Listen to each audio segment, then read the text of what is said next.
नमस्ते प्रणाम। हम मंजू वर्मा, जिला अम्बेडकर नगर, टांडा से स्वागत बा मंजू लोकगीत 123 के चैनल पे। आप लोगन के बीच बेटा का दर्द भरा विवाह गीत लाया है भैया। बिटिया का दर्द भरा विवाह गीत बहुत ज्यादा सुने आप लोगन, लेकिन बेटवा का दर्द भरा यह सोचा बेटवा काहे खातिर रोवत, तो बेटवा का बियाह होत बा, बेटवा काहे खातिर रोवत बा। तो आप लोगन यह गीत में सुनी है तो बहुत जबरदस्त गीतवा। अच्छा लगी वीडियो शेयर करिए, लाइक करिए और कमेंट में बताइए गाना कैसन बा। ज्यादा से ज्यादा शेयर करिए। सभी दर्शक का नमस्ते प्रणाम। हम नीलम धुरिया, टांडा जिला अम्बेडकर नगर से।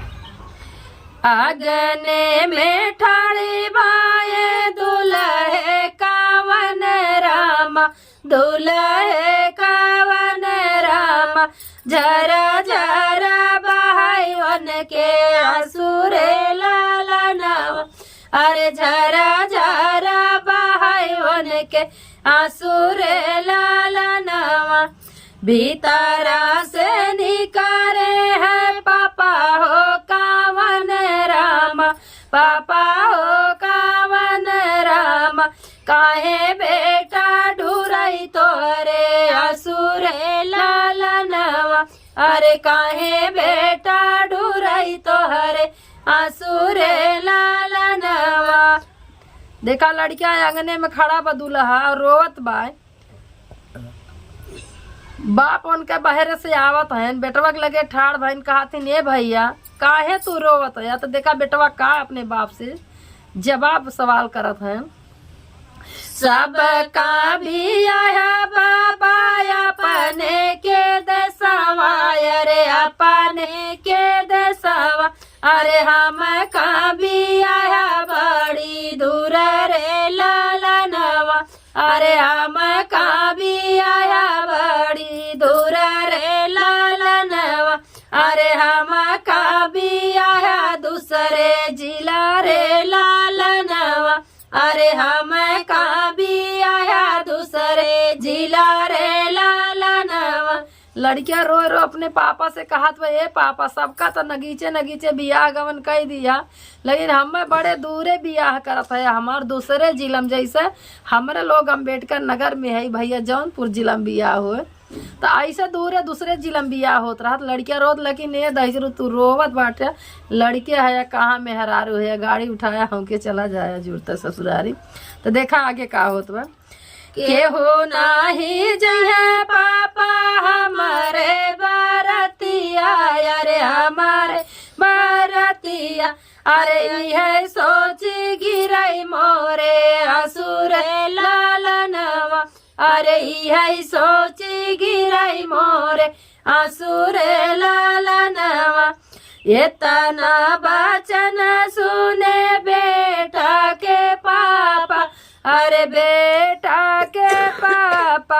अरे बेटा का लगे समझावे रे लाला नवा। अरे बेटा का लगे समझावे रे लाला नवा। लड़किया कहत पापा हमार बिया बड़े दूर कह देते, हमरे बराते क्यों ना जाई।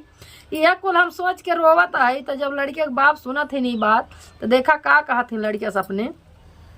साजल साजवल बेटा चली है बारतिया, अरे चली है बारतिया। अरे हाथी घोड़ा पालकी के साथ रे लाला नवा। अरे हाथी घोड़ा पालकी के साथ रे लाला नवा। बाबा तो हर जाई है बांधी के पगड़िया, अरे बांधी के पगड़िया। अरे फूफा जे लगई सूबेदार रे लाला नवा। अरे फूफा जे लगई सूबेदार रे लाला नवा। अरे फूफा बानी जई है सूबेदार रे लाला नवा। अरे फूफा बन के जई है सूबेदार रे लाला नवा। भैया के संग संग तोहर भाऊ जाइया, तोहर भाऊ जाइया।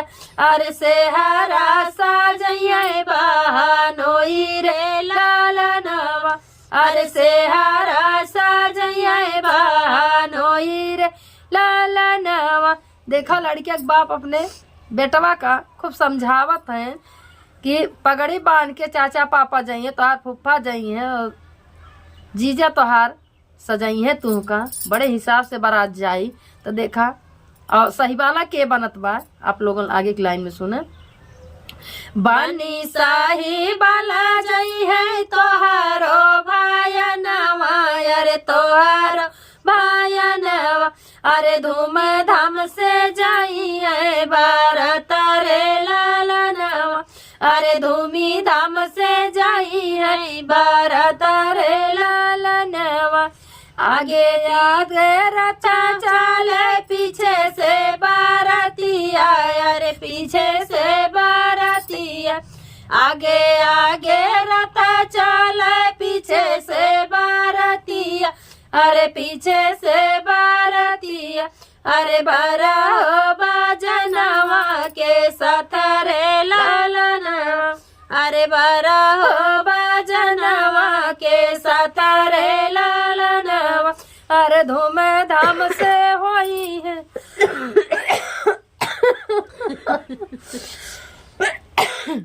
अरे धूम धाम से होई है भैया रे लालनवा, अरे धूम धाम से होई है बिया रे लालनवा।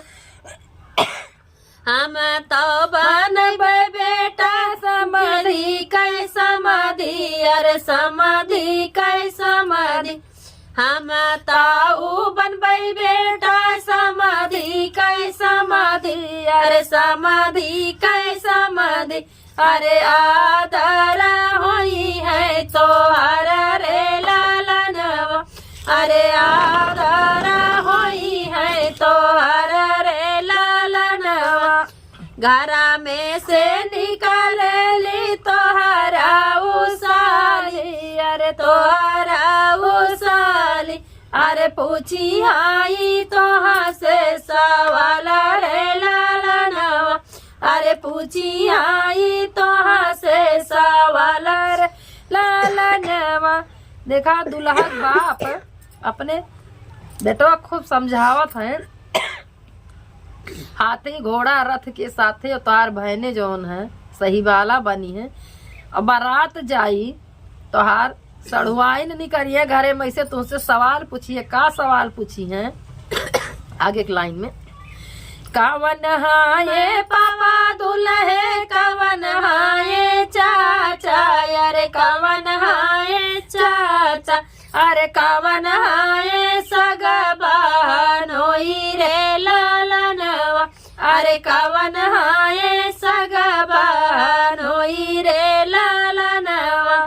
पीली पगड़िया बांधे पापा से चाचा, अरे पापा से चाचा, अरे पिया रे पहिरे बहनोई रे लालनवा, अरे पिया रे पहिरे बहनोई रे लालनवा, अरे सूटा बूट में आए बहनोई रे लालनवा, अरे सूटा बूट में आए बहनोई रे लालनवा।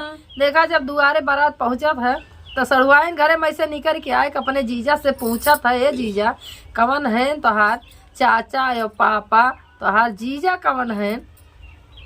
तो देखा ही लड़कियां बताओ था जो पीली पगड़ी बांधे हैं नी चाचा और पापा हैं, पियरी पहिरे हैं हमार बहनों ही सूट बूट में जो ना है नी हमार जीजा बाटे। तो देखा का कहा थी न, बांधिले बे पापा हो बांधिले बे चाचा, अरे बांधिले बे चाचा। सड़ुआइन कहा था ये बात, बांधिले बे पापा बांधिले बे चाचा, अरे बांधिले बे चाचा, अरे बांधिले बे सगबानोई रे लालनवा, अरे बांधिले बे तोहर बहनोई रे लालनवा। बांधिले हो पापा का बांधिले हो चाचा, अरे बांधिले हो चाचा, अरे बांधिले हो सगबानोई रे लालनवा, अरे बांधिले हो सगबानोई रे लालनवा। बांधिली लड़किया कहत बा सड़वैनिया से कि हमरे चाचा और पापा के भले तू बांध लिए हो, लेकिन हमरे जीजा का छोड़ दा। देखा कैसे कहत में, बांधली हो पापा का, बांधली हो चाचा का, बांधली हो चाचा का, छोड़ी दी हो सगा बहनोई रे ललनवा, अरे छोड़ी दी हो सगा बहनोई रे ललनवा, अरे बहिनी लाखता होई है रहा रे ललनवा, अरे बहिनी जो हता होई है रहा रे ललनवा। दुल्हा कहत बा अपने सड़वाइन से कि हमरे चाचा और पापा के भले बांध लू, लेकिन हमरे जीजा का छोड़ दू, काहे से हमार बहिन जीजक हमरे राह लखत बा, तो जीजक हमरे छोड़ दू, बाकी सबका बांध लू। धन्यवाद।